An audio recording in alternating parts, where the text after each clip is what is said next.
¿Qué tal? ¿Cómo están? El día de hoy vamos a revisar el tema de programación modular como complemento a los videos anteriores de fundamentos de programación. Es así que vamos a explicar primeramente de manera rápida qué cosa es la programación modular. Dice que es un paradigma de programación que nos permite dividir un programa completo en módulos independientes o secciones independientes, lo cual hace que podamos manejar de manera mucho más eficiente el programa completo, separándolo en partes individuales, pero que al mismo tiempo estas partes se complementan a través de un módulo principal. Es así que nosotros, ya sabiendo de manera principal al menos qué cosa es la programación modular, observemos al menos primero sus características. Hay varias características que tiene la programación modular. Por ejemplo, una de ellas dice que cada módulo deberá tener asignado un nombre propio que le diferencie de los otros. O sea, cada programa o subprograma que nosotros creamos dentro de esta programación debe tener un nombre que lo diferencie y que lo identifique dentro de todos los programas que se van creando. También dice que se puede transmitir información entre el módulo principal y el resto de los módulos a través de parámetros. Es decir, cada procedimiento puede ser llamado dentro de los diferentes módulos y asimismo dentro del módulo principal, pero a la vez para objetivo de poder cumplir, digamos, lo que necesita hacer ese programa o ese subprograma, puede recibir como también puede enviar parámetros, ¿no? Luego dice, cada módulo puede ser programado y compilado por separado. Claro, o sea, cada uno de los módulos, cada uno de los elementos se compila de manera separada, pero al mismo tiempo eh, se vuelve un conjunto dentro de un módulo principal. Cada uno de los módulos dice de dos partes, consta de dos partes, perdón, como la cabecera, que es donde aparece el nombre, y los datos que se pasan o genera. Y el cuerpo, que es la estructura, como todo programa. Todo programa va a tener una parte que es la cabecera y obviamente lo interior que es el cuerpo. Permite trabajar, dice, en equipo. Claro, porque cada programador, digamos, cuando se trabaja por módulos, puede crear un módulo diferente y luego juntar todos esos módulos en un módulo principal. El tamaño del módulo debe encontrarse entre 20 y 200 líneas de código, es digamos un aproximado, no es algo fijo. Los módulos con menos de 20 líneas de código pueden disminuir la eficiencia del programa. Mayormente cuando hay menos de 20 líneas de código no tiene un porqué, digamos, hasta cierto punto de crearse un módulo diferente, porque la idea de crear un módulo distinto es que este código pueda ser muy extenso y para no meterlo dentro del módulo principal lo podemos extraer en un módulo independiente. Por eso dice, los módulos con menos de 20 líneas de código pueden disminuir la eficiencia, porque realmente si tiene menos de 20 líneas, entonces no tiene razón de ser de que tengas que separarlo en un procedimiento independiente. Luego dice, los módulos que contienen más de 200 líneas de código son difíciles de verificar y de mantener. Claro, también tampoco no es la idea de meter todo un programa completo en un módulo para luego llamarlo, sino simplemente son porciones nada más que se pueden identificar y se van colocando. Un módulo debe realizar una sola tarea y contenerla en su totalidad.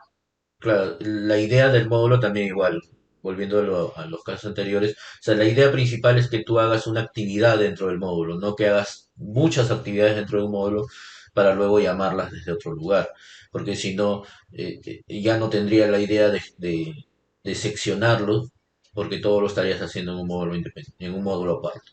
Un requisito necesario para el desarrollo de un código modular es la existencia de un mecanismo que permite el intercambio de datos entre los módulos. Claro, el requisito es que pueda haber parámetros que se pueda enviar y recibir desde un módulo a otro.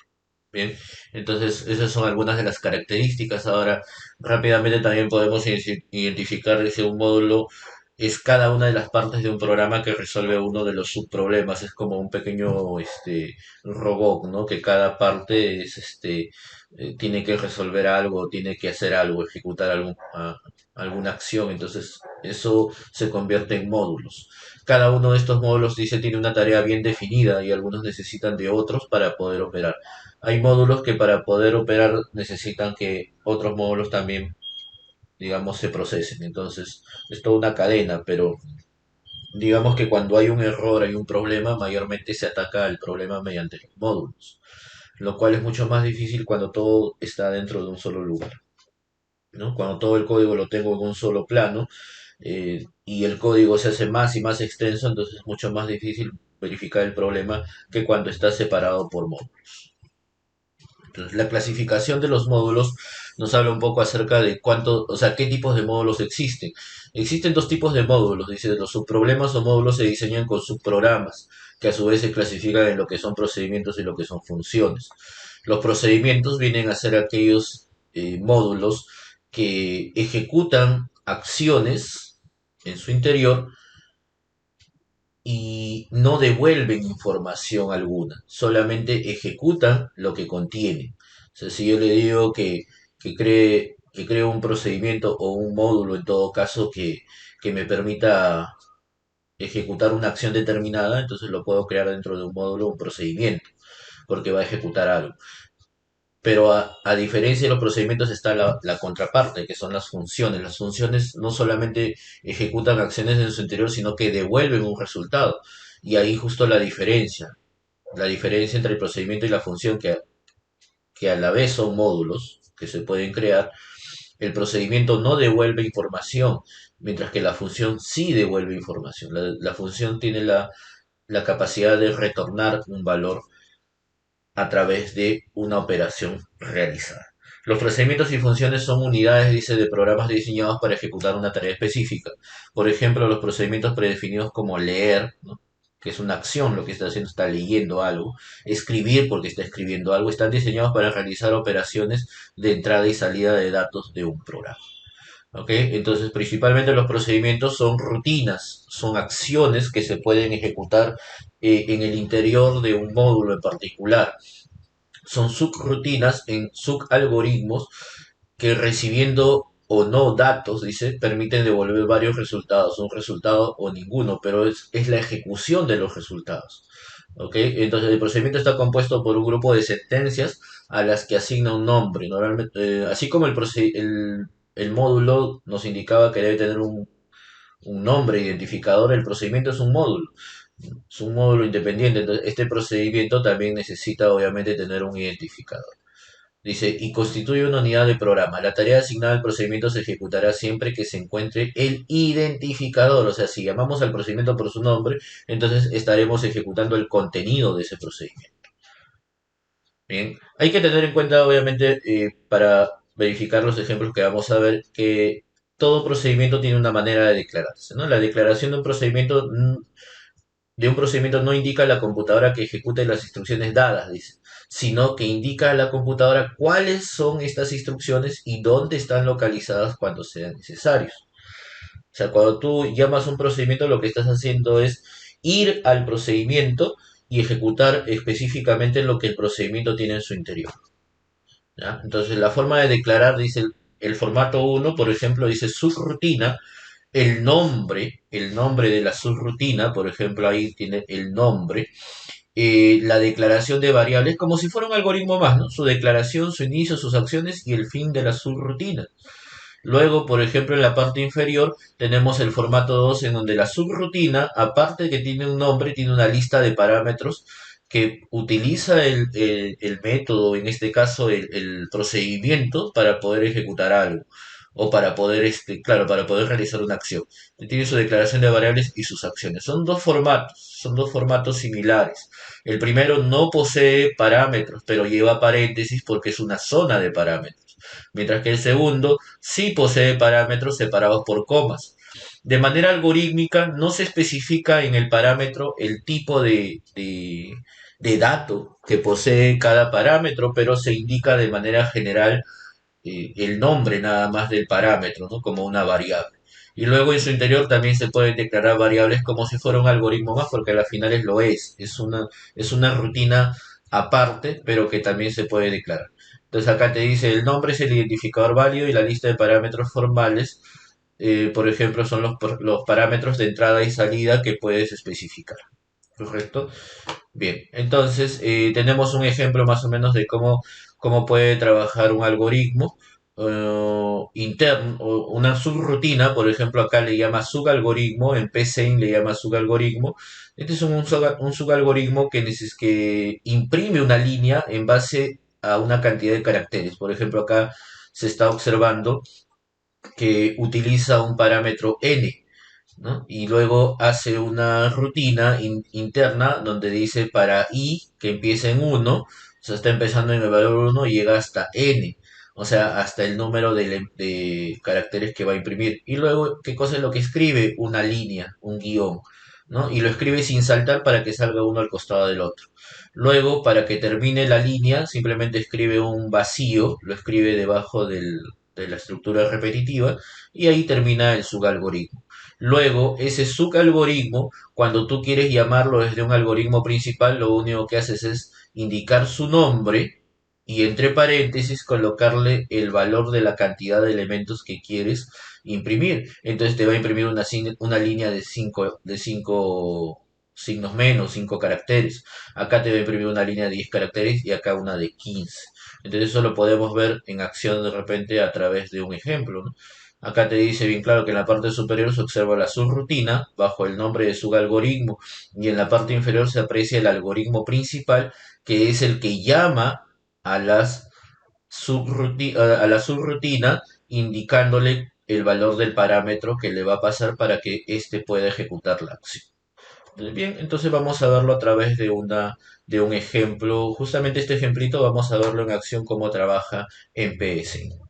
Esto, por ejemplo, lo que hace es que me evite estar haciendo este tipo de escrituras, ¿no? Porque si no, mira, imagínate cuántas veces voy a tener que estar copiando y pegando los caracteres. O sea, esto es mucho menos eficiente que llamarlo desde un subproceso, porque si yo quiero crear, por ejemplo, acá un título, vamos a suponer que quiero poner, escribir título y debajo quiero subrayarlo, entonces le digo simplemente, llamo a mi procedimiento y le digo línea de 10 por ejemplo, ¿no? Entonces me va a escribir el título y abajo me va a imprimir una línea de 10 caracteres.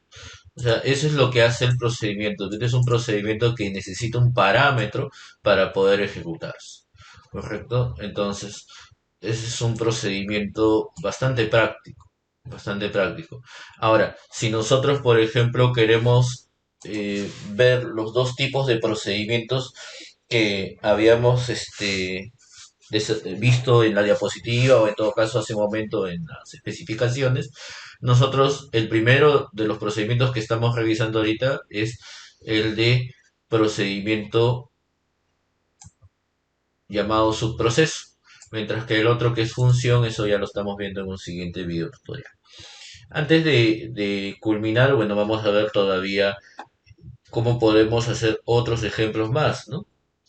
Que también utiliza subprocesos. Por ejemplo, si yo quiero un subproceso que no necesita un parámetro, también puedo crearlo, ¿no? Vamos a crear acá procedimiento, un procedimiento, y vamos a ver el siguiente ejemplo. Este ejemplo nos pide, en este caso, diseñar una aplicación que imprima la tabla de multiplicar de un número. Entonces, si nosotros queremos desarrollar este ejemplo, vamos a crear un pequeño módulo que cree esa tabla de multiplicar de manera independiente y luego sea llamado desde un procedimiento principal. Por ejemplo, vamos a llamarle acá ejemplo tabla. Para crear una tabla de multiplicar, vamos a crear acá abajo un subproceso que se llame tabla nada más. Ahora, nos dice bien claro que nosotros, o sea, vamos a crear un módulo que imprima una tabla de multiplicar, pero no nos dice de qué número específico. Entonces, vamos a colocar el número acá adentro, por eso no lo vamos a identificar dentro de un parámetro. Vamos a decirle acá, por ejemplo, que para imprimir la tabla de multiplicar, vamos a definir en este caso un contador de tipo entero y acá le vamos a decir un donde el contador, disculpe, para el contador que empieza en 1 y llegue hasta, vamos a ponerle pues una tabla de multiplicar, obviamente está el número 12, ¿no? Del 1 hasta el 12, de acuerdo al número que indiquemos. Entonces vamos a ponerle hasta el 12 y le decimos hasta. Y acá abajo indicamos, ¿no? Que lo que se va a imprimir, ¿ok? Ah, disculpa, acá es hacer. Dice por qué me está saliendo mal. Entonces, acá lo que vamos a indicarle es que escriban, escribir, por ejemplo, ¿qué vamos a escribir? Por ejemplo, el número, un número. Vamos a decirle que imprima la tabla del 8. Entonces decimos escribir 8 multiplicado, vamos a ponerle así expresivamente, ¿no? Coma, acá nada más. 8 por, vamos a poner coma, acá va a ir el contador, o sea, 8 por el 1 por 2 hasta por 12 y coma, y le decimos acá, esto es igual a coma, y acá mandamos la operación, 8 por contador. Entonces, esto simplemente es para que nos dé una expresión, ¿no? 8 por tal número es igual a el resultado de 8 por el contador, que va a ser de 1 hasta 2. Entonces, esto lo va a imprimir obviamente completo, ¿no? Toda la tabla. Y luego que haya terminado, entonces ya debe haber impreso la tabla de multiplicar. Lo único que hay que hacer acá es invocar al procedimiento diciendo tabla, punto y coma, listo. Como no le hemos puesto parámetros, entonces no necesita parámetros, pues esto es lo único que va a hacer. Vamos a ejecutarlo y está la tabla.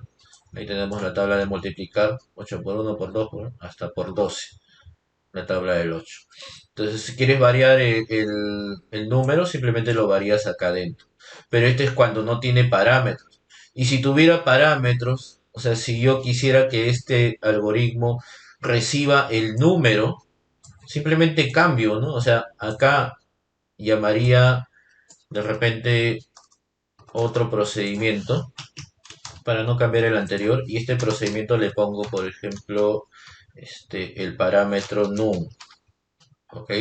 El parámetro num. Pero me va a dar problema porque esta tabla ya existe acá, ¿no? Con ese número. O sea, ya se ha creado. Entonces vamos a darle tabla, tabla número, vamos a ponerle así. ¿Ya? Vamos a darle otro nombre. Que ya tiene un nombre. ¿Ya? En programación yo podría hacer eso porque se llamaría sobrecarga, pero en este caso no me permite de repente el tema algorítmico en PC. Entonces, la tabla número, por ejemplo, le envío el número y acá en vez de poner el número 8, vamos a borrar esto y voy a decir así, num multiplicado por c es igual a qué? A num multiplicado por c. Entonces acá en vez de decir solo tabla, le digo la tabla del 7, ¿no? Ah, tabla número, perdón. Tabla número del 7 y me va a imprimir la tabla del número 7. ¿Ok? Me va a imprimir la tabla del número 7. Y así simplemente si acá cambio acá a otra tabla, entonces me imprimirá la tabla del número que yo estoy solicitando. O sea, tanto con parámetro como sin parámetro. Esa es la creación de un procedimiento. Esa es la forma de crear un procedimiento. Pero no necesariamente quiere decir que voy a crear procedimientos solamente para llamar a operaciones de este tipo, ¿no? Que resultan ser sencillas, sino que también puedo crear procedimientos incluso para llamar o crear en todo caso módulos tipo ventanas dentro del PC. Suponiendo, ¿no? Que el caso fuera que yo necesito crear una pequeña aplicación que llame procedimientos independientes, de manera independiente, entonces yo podría asociarle a este procedimiento principal un pequeño enunciado, ¿no? Me voy a copiar este procedimiento, este subproceso línea para reutilizarlo. Lo voy a copiar acá. ¿Ya? Lo voy a copiar para utilizarlo acá dentro de este mismo proceso. Este mismo proceso principal va a llamar en todo caso acá, vamos a ponerle así, escribir menú opciones. ¿Ok? Escribir menú opciones. Entonces acá abajo le digo línea, llamo mi procedimiento línea y le envío una línea de 20 caracteres. Imprimirme una línea de 20 caracteres. Está usando este subproceso. Estoy mezclando un poco lo que ya hemos hecho anteriormente. Por lo tanto, una vez que ya he llamado a esta rutina, hasta el momento yo debo tener algo como esto, menú opciones. Pero no voy a imprimir la tabla de número todavía. Entonces lo que voy a hacer es decirle acá, debajo, le voy a escribir un pequeño menú. Escribir, por ejemplo, imprimir tabla, ok, imprimir tabla va a ser la opción 1 y voy a solicitar otra opción de menú que diga imprimir tabla,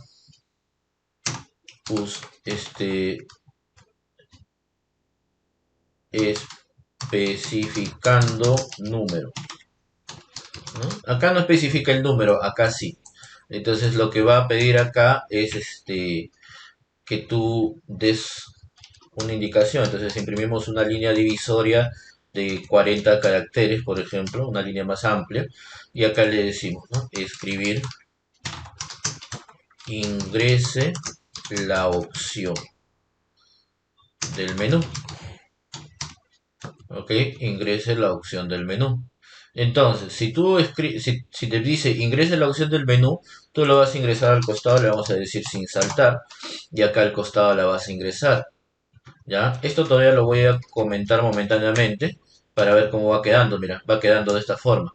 Te dice menú de opciones, imprimir tabla especificando número. Y luego abajo te dice ingrese la opción del número. Y está esperando que tú escribas la opción. Entonces hay que leer algo acá. Hay que leer la opción.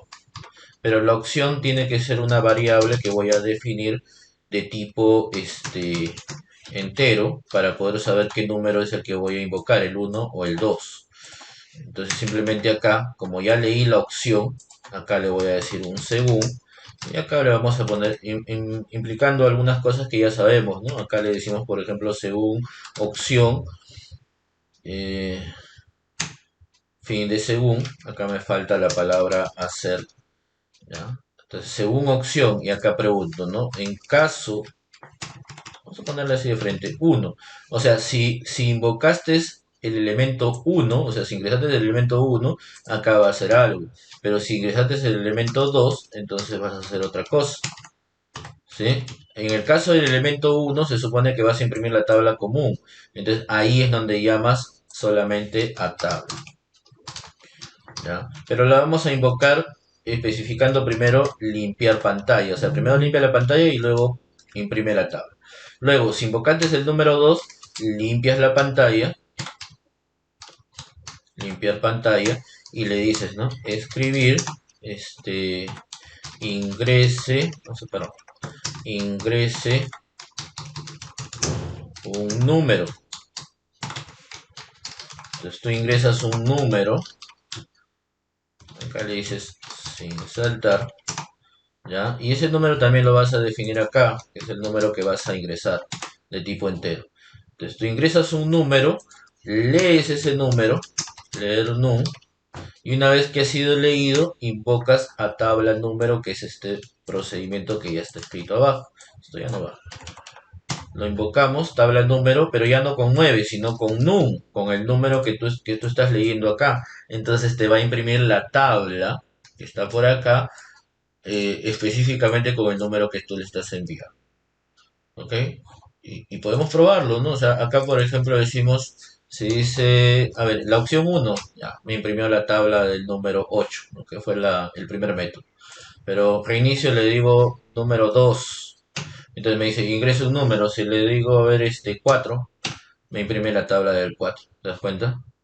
Entonces, mediante métodos, mediante procedimientos, yo puedo especificar diferentes acciones, diferentes trabajos a desarrollar algorítmicamente. Bien, teniendo en cuenta de que cada procedimiento puede ser llamado por su nombre simplemente. O sea, hemos hecho un ejercicio complementario, encerrándolo en diferentes módulos.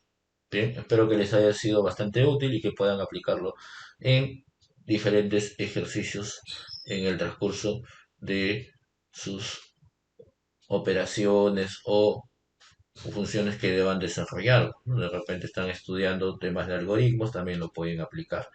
Bien, entonces espero que les haya sido de bastante utilidad y no dejen de suscribirse al canal de YouTube, así como a la página que se encuentra justamente debajo del video tutorial. Muchas gracias.